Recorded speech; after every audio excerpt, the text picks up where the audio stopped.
Okay, welcome everybody. It is wonderful to have you here joining us as we get ready for Pesach. We've been spending some time trying to make sense of the Maggid section of the Haggadah, of the Passover Haggadah.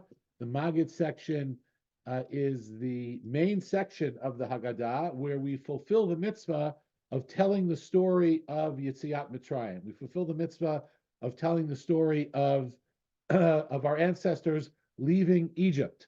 And we have been dealing with one central question. We dealt with it last week from the perspective of Rabbi Soloveitchik, Rabbi Joseph B. Soloveitchik. And today we are going to try to answer this question from the perspective of a different rabbi, Rabbi Yitzchak Hutner, who I'll get you some information on Rabbi Yitzchak Hutner because it's important to have a little background on who it is that we are studying. So Rabbi Yitzchak Hutner, he was born in 1906 and he died in 1980. He was a Rosh Yeshiva of Yeshivat Chaim Berlin in Brooklyn, New York. Which is an institution that grew under his leadership. And he was a fascinating figure in that he combined, it was a blend of Chassidut and mitnagnit, like Chassidut and Chassidic and non-Chassidic elements of teaching that in fact represented his family makeup as well, was sort of a mixed makeup. He was born in Warsaw, Poland, to a family with Hasidic roots, as well as Lithuanian roots, non-Hasidic roots. He is well known for a collection of work that was published by his daughter called Pachad Yitzchak, and we are going to study some of that. We are going to study that tonight. So that's it. He's actually quite a deep figure and a very interesting figure.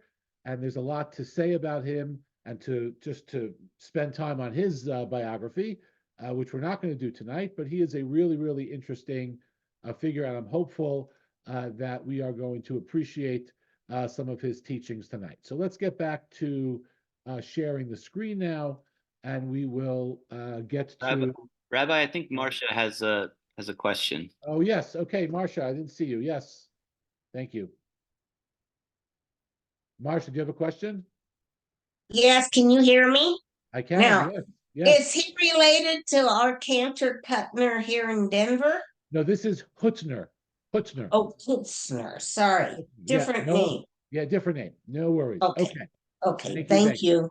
No, thank you. Okay, here we go. So the question that we're dealing with is there's one small paragraph from the book of Devarim, from the book of Deuteronomy, that makes up the main section of Maggid. We read it verse by verse, and we explain the verses in the Torah from Devarim based on other verses in the Torah. It's like an intercontextual midrash. We use verses essentially in Shemot to explain verses in Devarim. Before we get there, I thought we would just spend a few minutes on understanding the source, the origin of some of the things that we do at our Seder. And they come from the 10th chapter of Masechet Psachim, of the tractate Psachim in the Talmud. And there are a series of Mishnayot, of rabbinic teachings, that actually explain and lay out the step-by-step procedure of the Seder. So, for example, this first source that you see on the page, I want to just put the numbers in. Source number 1, it says Mazgu lo kosheni, so they pour the leader of the Seder the second cup, and the Mishnah goes on to say, and now the son asks questions about the Seder, about what's different about the Seder night than every other night. Things have been going on at the table. that hopefully have piqued the interest of the children, and they begin to ask questions. And then the Mishnah says, if the child is unable to ask their own questions, they don't pick up the differences of the night, then the father teaches them. And then it goes through the 4 questions. Now, some of these 4 questions are not quite the same because, for example, this is from the temple times. In the temple times, they were bringing a karban. They were bringing the paschal sacrifice. So, for example, one of the questions is, as on all other nights, we eat either roasted, stewed, or cooked meat, but on this night, all the meat is the roasted meat of the paschal lamb, of the paschal sacrifice. Now, that's obviously not something that we do, and we'll see in a moment that we, in fact, change the question in post temple times in order to reflect what's actually going on at our Sederim. Let me just stop here for 1 second. If anyone has any comments or questions, feel free to unmute yourself and just jump in, or you could use the raise hand function on Zoom to ask a question. And then the Mishnah goes on to continue with what happens at the Seder, and then gets to the point that we are at. Right over here, it says, Matchil begenut u'misayem b'shevach v'doresh me Arami Oved Avi ad sheyigmor kol haparsha kula.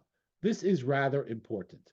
We have a halacha as stated in the Mishnah and agreed upon by all future and later authorities, that the way that the Seder is organized is that we begin with essentially an element of Jewish history, which is the language here is disgraceful, or we would say negative.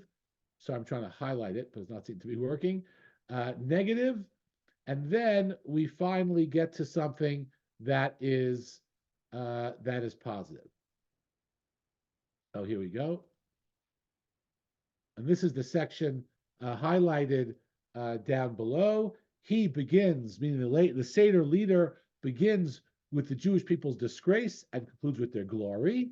And in addition to that, we also have to read the section of Deuteronomy, which is the section I started discussing, from Arami Oved Avi, an Aramean tried to destroy my father, which starts in chapter 26, verse 5. And we're going to see that whole section in a moment. Just a word on this question, this notion of starting with something negative and then moving on to something positive. For example, we start with Avadim Hayinu Leparo b'Mitzrayim. We were slaves to Pharaoh in Egypt, and then we were freed. So we start with something negative and conclude with something positive. Or we start with Mitchila Ovdei Avodah Zarah. Originally, we were idolaters, and now we serve God. Those are 2 different opinions as to where to start, what negative element to start with. In the end, we do both of them. But this, in fact, is the way that our Seder is organized, starting with something negative and then ending with something positive. And we have this section of Deuteronomy. So this Mishnah is actually quite relevant to us as it lays out how we run our Seder. The Rambam codifies it as well, just to show you, and he says, Bisman hazeh, in our day and age, Eino omer v'halayla hazeh kulot tzli, she'ein lanu karban. Right? We don't say one of our 4 questions is not about the roasted food of the karban pesach, of the paschal sacrifice, because we don't have a paschal sacrifice. Okay, I'm going to stop there and see. I've been going for a few minutes. See if there are any comments or questions. These are all sort of introductory comments to what's to the main event, which we're going to start in a few minutes. All right, any comments or questions so far? Okay, great. So let's continue. I want to take a brief look at this section from the book of Exodus as a way also to get us ready for Hutner's comments. This is chapter 6, the first 9 verses of chapter 6, where God tells Moshe, look, it's time for you to tell Bnei Israel that the time has finally come for them to be redeemed, right? This is a big moment, right? God says in verse 1, Ata tir'eh, now or soon you will see what I'm going to do to Paro. Ki biyad chazaka yishalchem, ubiyad chazaka yigarshem me'artzo. Right? He shall let them go because of a greater might. Indeed, because of the greater might, he shall drive them from his land. Right? Paro is going to be so overwhelmed eventually that he is going to beg Bnei Israel to leave. He's going to chase them out. And in verse 2, Vayedaber Elokim El Moshe Vayomer Elav Ani Hashem, God says to Moshe, I am God, and I appeared to Abraham, Isaac, and Jacob. I did not make myself known to them. I established a covenant with them that I'm going to give them the land, Eretz Canaan, the land of Israel. And in verse 5, here's the key, V'gamani shamati et nakat b'nei Yisrael. I have heard the moaning and the suffering of the Jewish people because of the Egyptians are holding them in bondage. V'eskor briti, I'm going to remember the covenant I made with Abraham, Yitzchak, and Yaakov to take them out and to bring them to the land of Israel. Therefore, God says to Moshe, listen, tell Bnei Israel the following, I am God. And now we have 5 different words. 4 of them are used to correspond to 4 cups of wine at the Seder. Right? We have 4 cups of wine at the Seder. 4 of them are directly related to leaving Egypt. And that's, according to some, how we get to 4 cups. So then you should say to them, verse 6, I will free you from the labors of the Egyptians. And I will deliver you from their bondage. And I will redeem you with an outstretched arm and with extraordinary judgments. And I will take you to be my people. And later, what's going to happen? And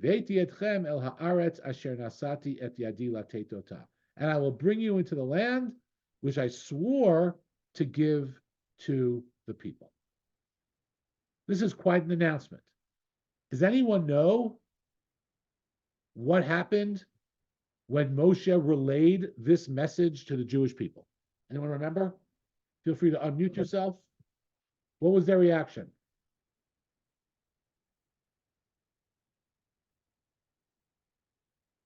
No takers?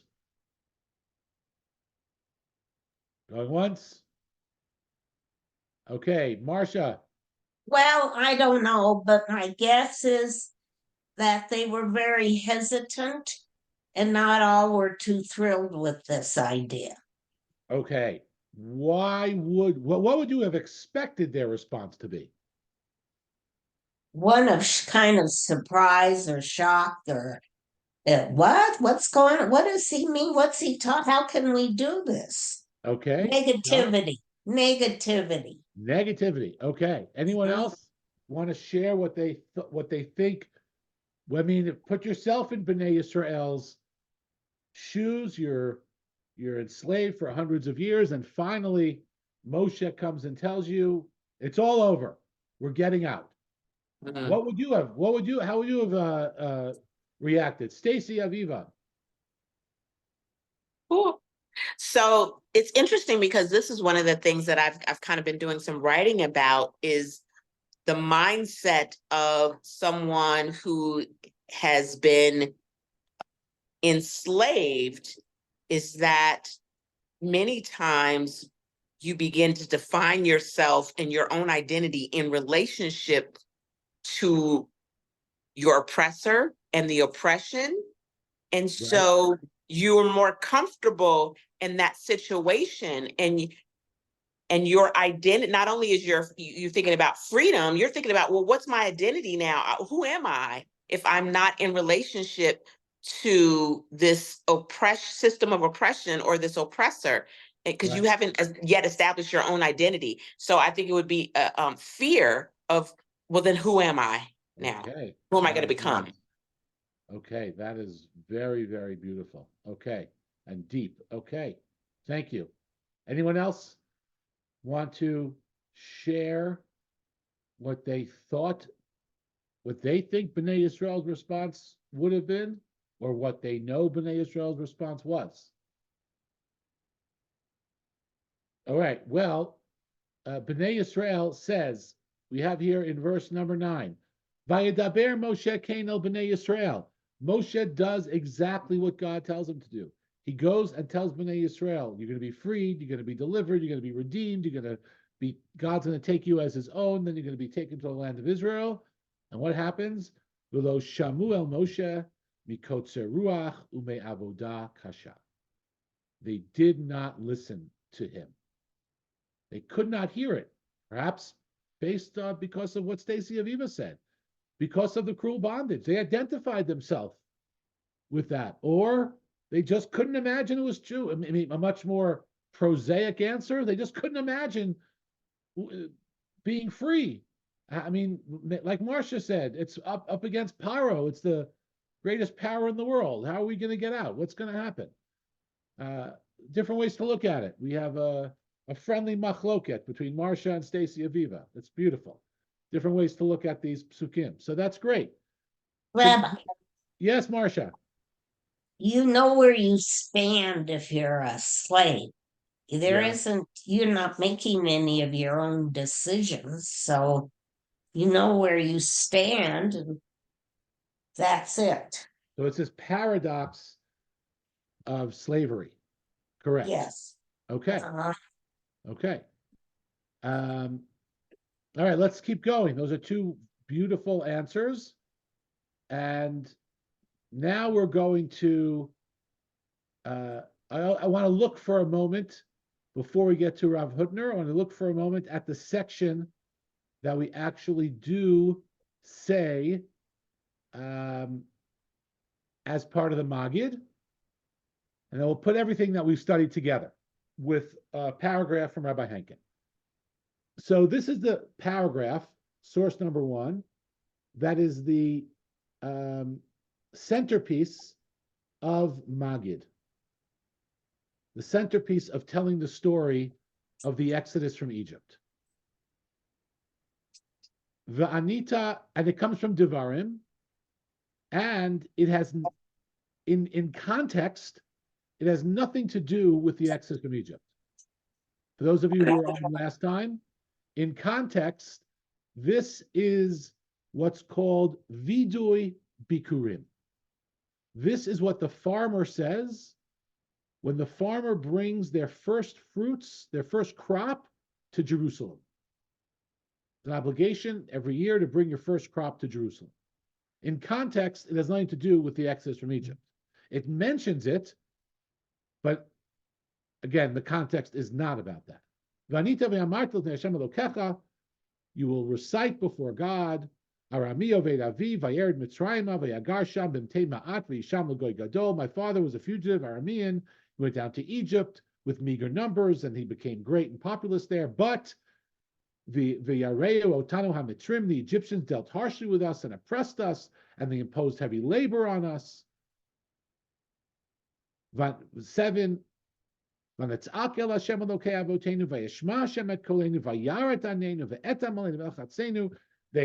cried out to God of our ancestors, and God heard our plea and saw our plight, our misery, and our oppression. And God took us out of Egypt with an outstretched arm, etc., and brought us to this place, and he gave us this land flowing with milk and honey. As I asked last week, if you were writing the Haggadah, I'm going to assume you would not have chosen this as the section to retell the story of the Exodus. You would have chosen the story of the Exodus as it's told in Exodus, right? In the book of Shemot, starting from chapter 2. and maybe going all the way through Shirat Hayam, all the way through Az Yashir, all the way through the Song of the Sea. Why is this chosen? Rabbi Soloveitchik gave his answer last week, and if you want the recording of that class, I'll be happy to share it with you. We have some new people on who were not on last week, so I'll ask you before we get to Rabbi Hutner, why is this the choice? Right? This is what the Mishnah. This is all the way back to Temple times. For thousands of years, this is what we have been saying on the Seder night to tell the story of the Exodus from Egypt. A collection of verses that's completely taken out of context and doesn't even give us detail. Doesn't talk about what the makot were, what the plagues were. Doesn't talk about the splitting of the sea. Doesn't talk about the specific type of suffering that Bnei Yisrael experienced, that the Jewish people experienced in Mitzrayim. Right there, this is unexpected. So, anyone want to offer a suggestion as to why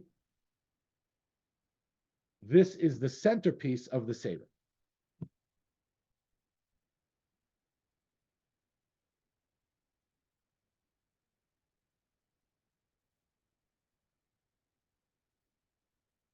Okay, any takers?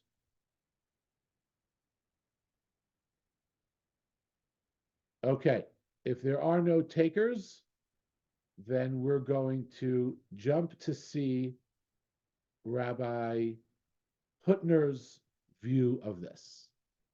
Okay, so Rabbi Hutner, I'm going to move to his essay.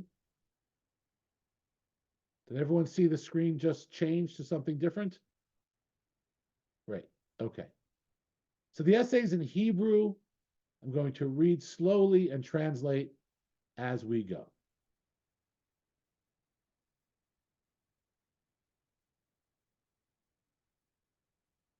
Right over here, letter Hey.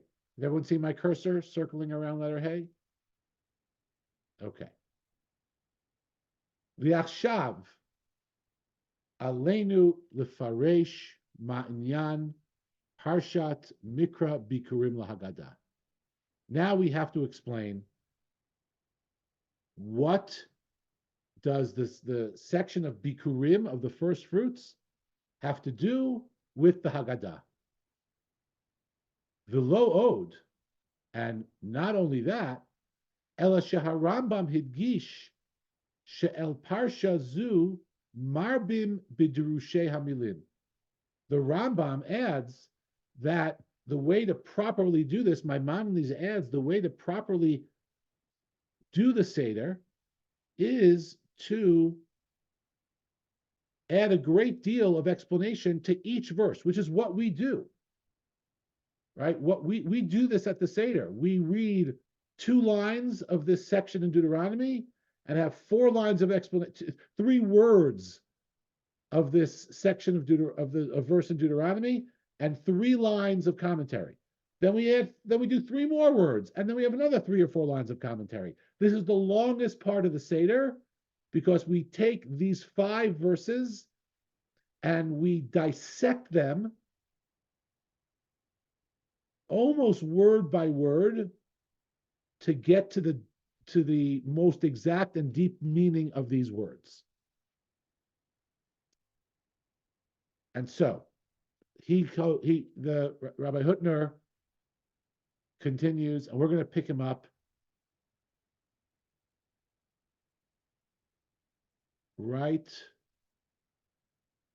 over here. Tet.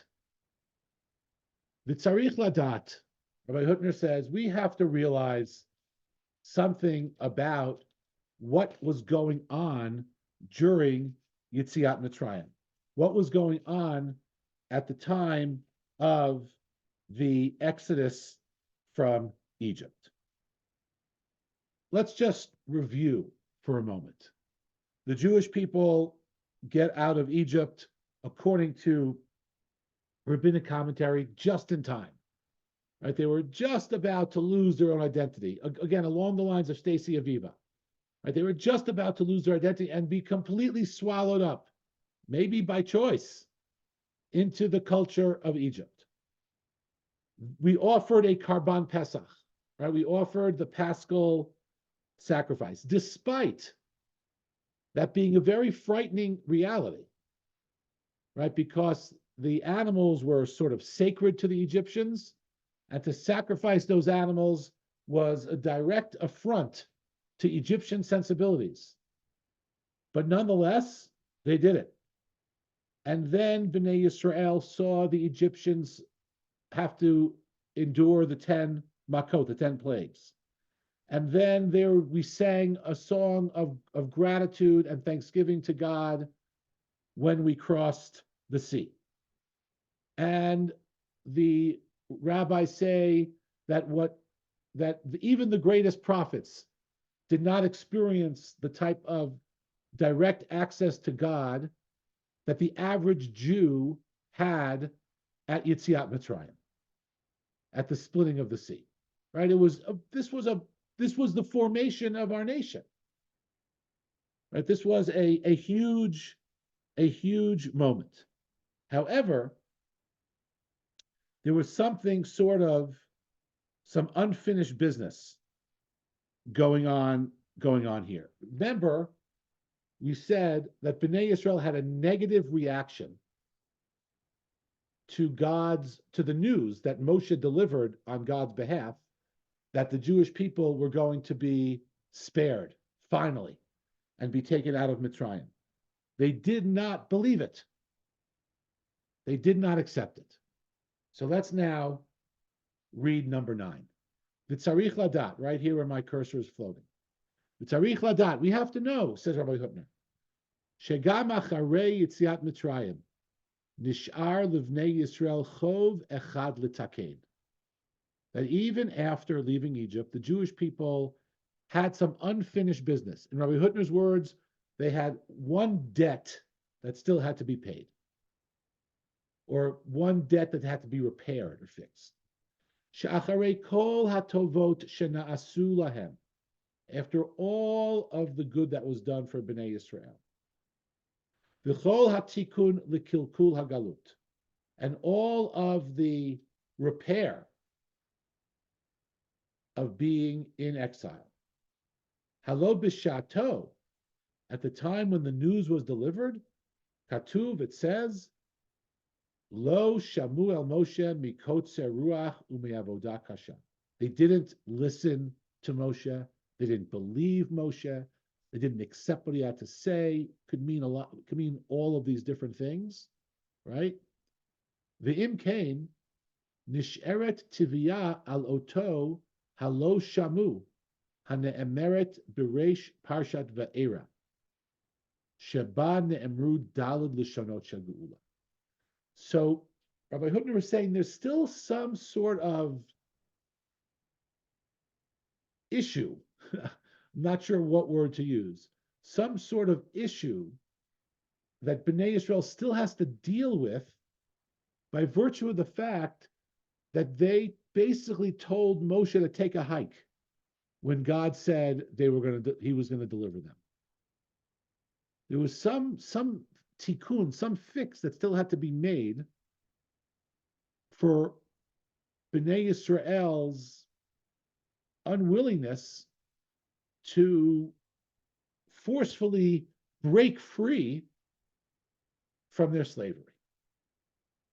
And so Hutner says that's what's happening in this paragraph, and that's why this paragraph is chosen.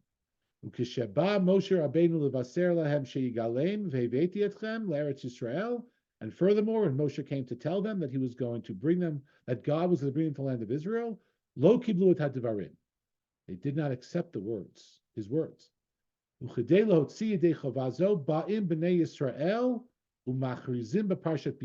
now to show that we do recognize that God did take us out. And more importantly, along the lines of what Stacy Aviva said and what Marcia said, we do recognize the importance of our own identity and not being swallowed up into the identity of the Egyptian or the master. Heveti et reshit priyadama. Here I am. I'm bringing the first fruits of the land. And then Rabbi Hutner says something very beautiful. And I'll read it in Hebrew and translate it. Mi sheyesh lo ozen kashevet. It's right over here. Anyone who has an attuned ear, an ear attuned, litzlilei hamikra, to the music of the Torah. Yishma kan had kasha veheveti, will hear the answer in the resounding declaration that they have brought of veheveti, that God brought them to the land. Lu'umat lo shamu. When the farmer says, I have brought my first fruits, that's a response or a fix to their original lo shamu, to their original inability to hear that they're actually going to be freed. Lamirat ve'iveti etchem b'parshat ve'era. Right? It's the same word. I have brought my fruits is a response to their saying, we're not listening to you, God, when you say you will bring us to the land of Israel. The exact same word, heveti veheveti. Right? So we'll go back and look at those two words real quickly. Here in Exodus, Veheveti etchem el haaretz. I will bring you into the land. And what does Bnei Yisrael say? What happens? They don't listen. And then we come back to the declaration of the farmer, and it says,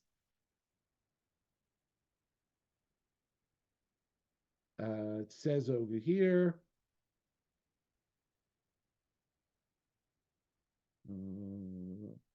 Hine,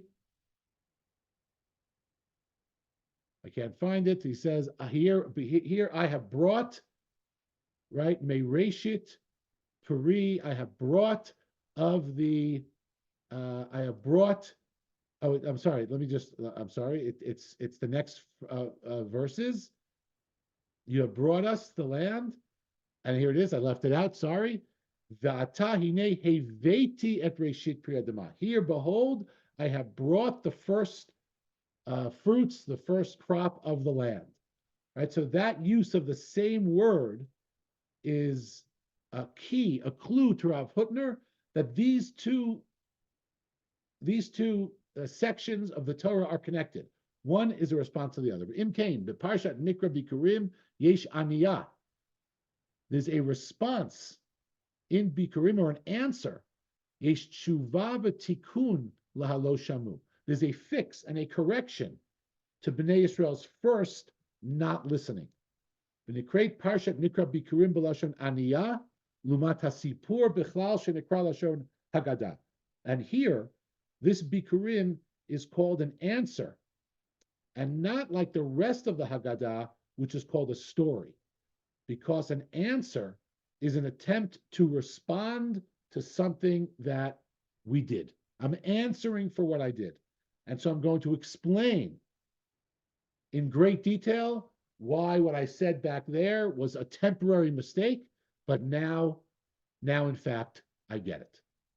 So according to Rabbi Hutner, the reason why we read this section is because it is a way to sort of fix our initial inability, or to declare that we have fixed our initial inability or unwillingness to take upon ourselves our own identity.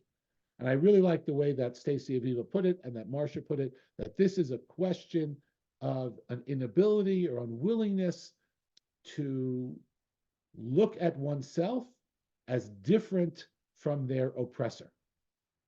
And by saying, here, look, I have brought my fruit from my land, that's it. That's them saying, now I'm my own person. I got my own land, I'm my own nation, and the use of the same words, Rav Hutner geniusly picks up on the use of those same words to say that in the first section in Shemot, that word was rejected, but now I'm going to use that very same word. The Torah is going to use that very same word to show that Bnei Israel accepted their identity upon themselves.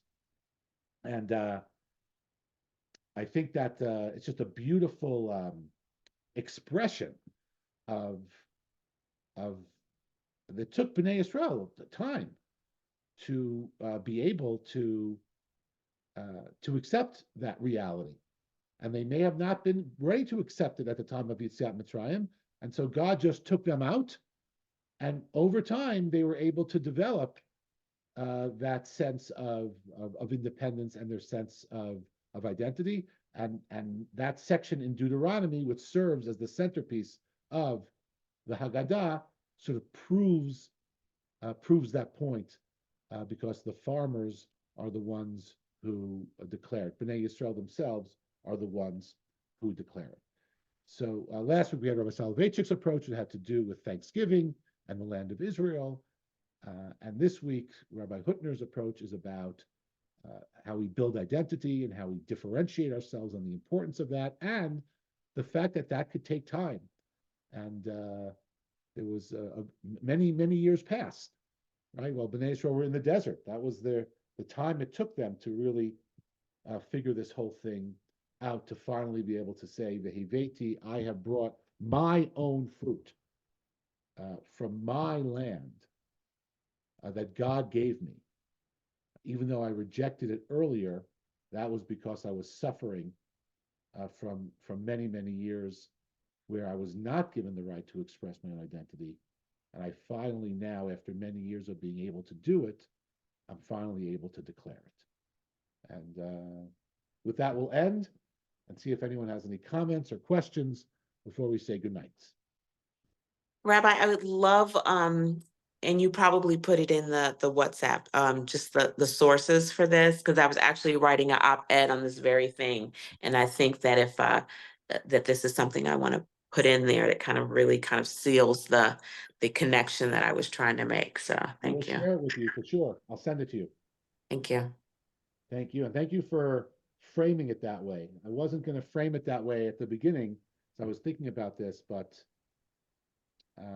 your framing, I think, really helps me understand better what Rabbi Hutner was getting at. So thank you for that.